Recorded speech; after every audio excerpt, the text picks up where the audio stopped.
Read by Daniel Sanchez. The Science of Getting Rich by Wallace D. Wattles. Preface. This book is pragmatical, not philosophical, a practical manual, not a treatise upon theories. It is intended for the men and women whose most pressing need is for money, who wish to get rich first and philosophize afterward.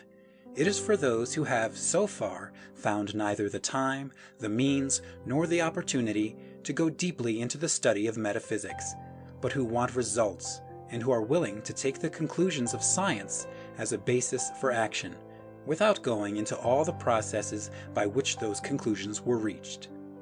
It is expected that the reader will take the fundamental statements upon faith, just as he would take statements concerning a law of electrical action if they were promulgated by a Marconi or an Edison, and taking the statements upon faith that he will prove their truth by acting upon them without fear or hesitation. Every man or woman who does this will certainly get rich, for the science herein applied is an exact science, and failure is impossible. For the benefit, however, of those who wish to investigate philosophical theories, and so secure a logical basis for faith, I will here cite certain authorities. The monistic theory of the universe, the theory that one is all and that all is one, that one substance manifests itself as the seeming many elements of the material world, is of Hindu origin, and has been gradually winning its way into the thought of the Western world for 200 years. It is the foundation of all the Oriental philosophies, and of those of Descartes, Spinoza, Leibniz, Schopenhauer, Hegel, and Emerson.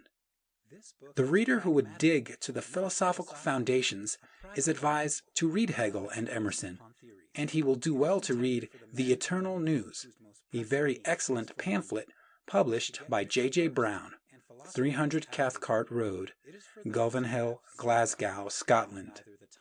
He may also find some help in a series of articles written by the author, which were published in Nautilus, Holyoke, Massachusetts, during the spring and summer of 1909, under the title, What is Truth?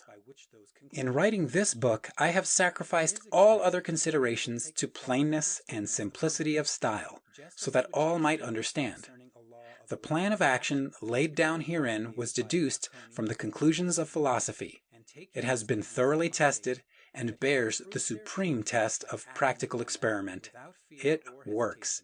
If you wish to know how the conclusions were arrived at, read the writings of the authors mentioned above. And if you wish to reap the fruits of their philosophies in actual practice, read this book, and do exactly as it tells you to do. The author. End of preface. I will here cite certain authorities. The monistic theory of the universe.